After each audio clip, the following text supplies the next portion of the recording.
This is the 24th of February 2022. Liamog here. It's actually my 66th birthday today.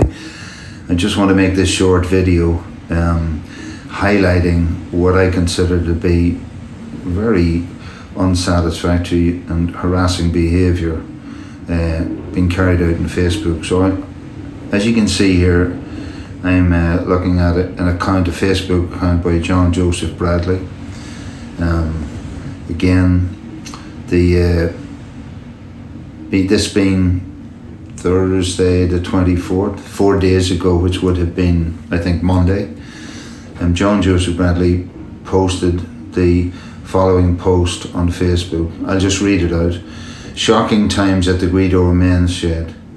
Rumours are rife in the Guido area that shed members and the general public had a lucky escape due to dodgy electrics in the men's shed, Shambles, Navarre. A video has surfaced on social media of electrical sockets which were overheating and close to going on fire being hastily swapped for new ones ahead of an investigation by the Health and Safety Authority, the HSA. It is clear from the video just how dangerous the situation is and the risk posed to the public. Surely it's now time to close the shed until the HSA can carry out their investigation and the shed can be rewired. So that's the first post posted. Just to note the comments. So in the comments I put a response of the gingerbread man in there. That's in relation to a standing joke within the shed of when JJ Bradley was a member, of his propensity for liking ginger nuts. And then this other one I put in there of a little wanted poster was really about the craziness of what's going on in terms of these allegations. The next one then is a quotation there that I put in. Rumours are carried by haters, spread by fools and accepted by idiots. To which the following day, would have been Tuesday, I think, Monday or Tuesday, John Joseph Bradley came back and wrote, Liamog go gone, so it's directed at me. My uncle had a lot of old sayings. His favourite read, you can take a WAN star ER.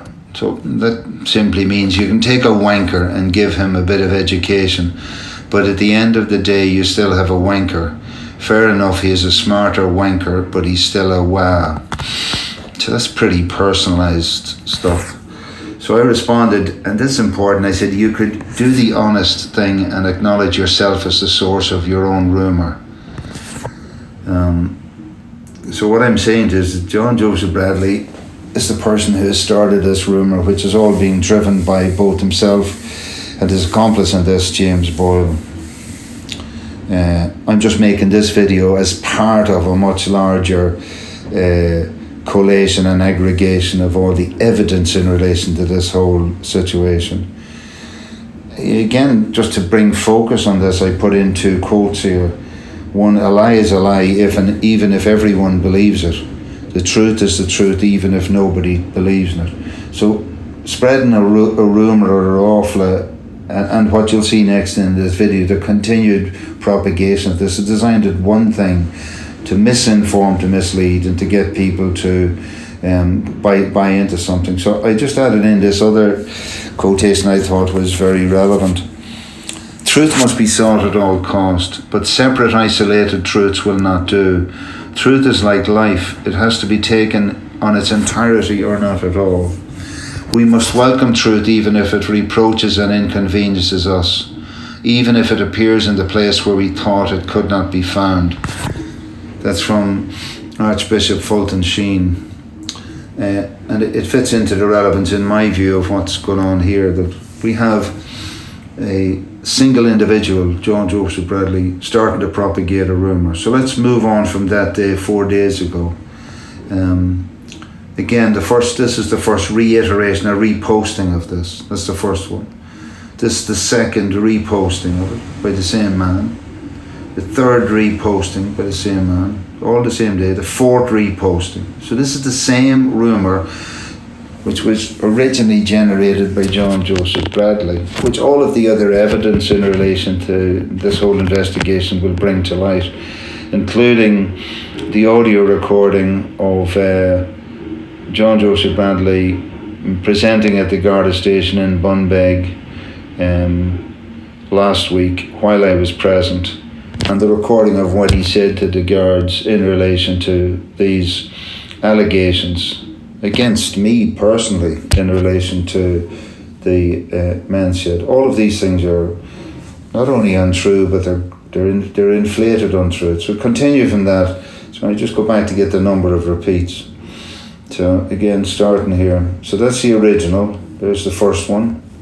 There's the second one, the third one, the fourth one, the fifth one, all the same thing. The sixth one, the seventh one, now the eighth one. So you can see here that it's been shared 14 times 8. The ninth one 3 days ago, the 10th one, the 11th one. So this is the 11th repeats of the same post. 12th one, 13th, I'm losing number count here, 14th, 15th, 16th, 17th, 18. These are the same shocking times. It's on the same rumour, but it's probably at 19 or something, maybe 20. I'm losing count here. And then this is intermingled with the Sinn Féin post. So John Joseph Bradley has constantly presented himself to me as being a significant player within the Sinn Féin movement. So I'm not sure whether that's true or not. I don't know. That's what the man has said to me. We're moving on into our 20s now. 21 or 22 at this is 23, 24. The information never changes. There's no further information, nothing backing up any of these allegations, this roughly. So we're 24 or 25 at this stage. So this is the man who's been spreading this information. Now the problem is that this is not what social media was ever designed to do. And just to say that the other material that I will put together will also show both the recording and the other messages that John Joseph Bradley has sent to me. So to be clear on the information that this man is talking about, just let's try and go into this in maybe some sort of detail. It said rumours arrived at shed members. So John Joseph Bradley personally voluntarily walked out of the men's shed in September 2021.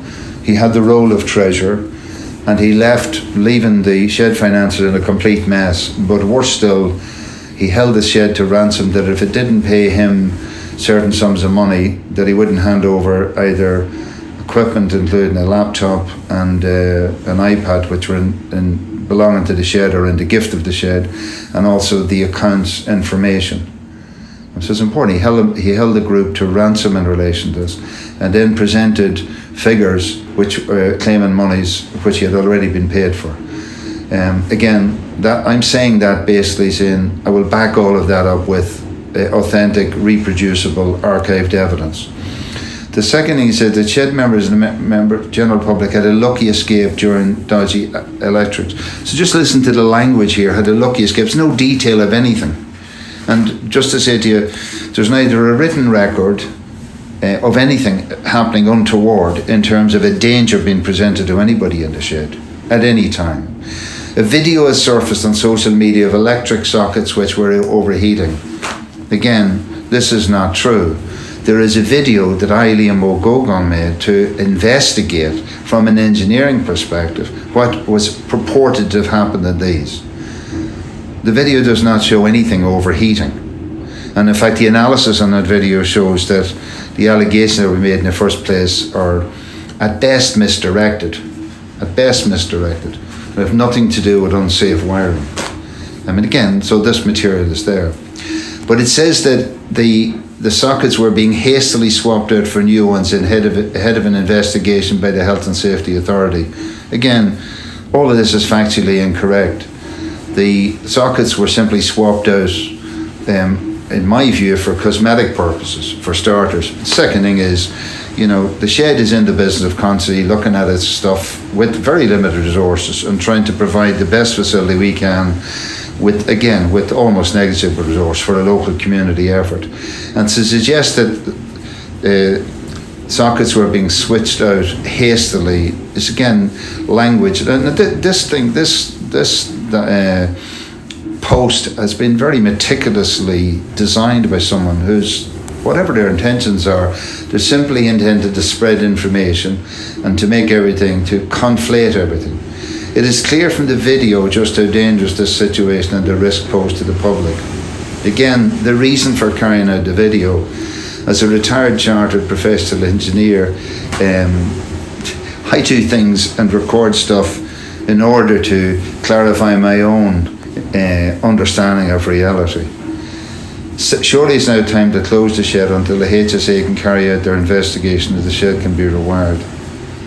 So, on the day that John Joe Bradley went to the guards, of which I have the recorded conversation that took place, which obviously involved myself, a guard, and John Joseph Bradley, just prior to go to the shed in front of a witness, John Joseph Bradley said that his intention was to close the shed.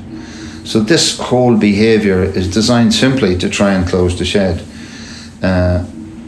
For example, John Joseph Bradley left the shed in September 2021, which is some 7-8 months ago.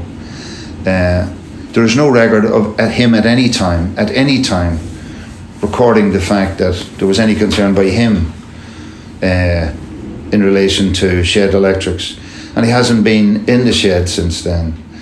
The other thing is that a lot of the wiring more recently done during the COVID period, when the shed was, let's say, officially closed, but both John Joseph Bradley and Jimmy Boyle were using the shed, and, you know, as the chairman at the time, making a risk management decision in relation to the declared mental health concerns that they had, that they stated they had, if they suffered from the isolation of not being able to go to the shed. These men occupied the shed almost solely for a period of almost 1.5 years. And wiring carried out by John Joseph Bradley himself in relation to hanging, dropping cables, which again is something I have photographed and videos. When you look at it, that itself was insecure and unsafe. However, the most important thing is all of these allegations that are made have no basis whatsoever. Not only they don't have any basis in truth, but there's no recorded basis of any information being provided by either of these people in any specific way in relation to this. So this week, Scribble Navarre has received from the Health Safety Authority a report of a complaint made in relation to this incident. Again, the report itself is it's not very clear. It talks about sockets in general, and this will be met in an appropriate and professional manner by the men's shed. But if there's a concern anywhere in the locality that the men's shed have in any way acted in a way as to create an unsafe set of circumstances, it's simply untrue. And it's very hard, obviously, to fight a rumour which is unsupported and where the characters making the rumour are not in any way held accountable. So I simply asked John Joseph Bradley, I said, I've showed you about 26 times you repost the same information, to acknowledge the fact that he's the person who started the rumour. So you start your own rumour and then you say there's a rumour going around. Look, this is not what social media is supposed to be about. And as John Joseph Bradley has intimated to me that he's a well-connected person with Sinn Féin. He told me that he was attending social media training with Sinn Féin. And I would hate to think that any political organisation would have helped train that type of thinking, or would in any way support the type of thinking that, you know, that we're supposed to approach truth through the spreading of rumours. Anyway, it's a nice way to spend my birthday, isn't it? Thank you.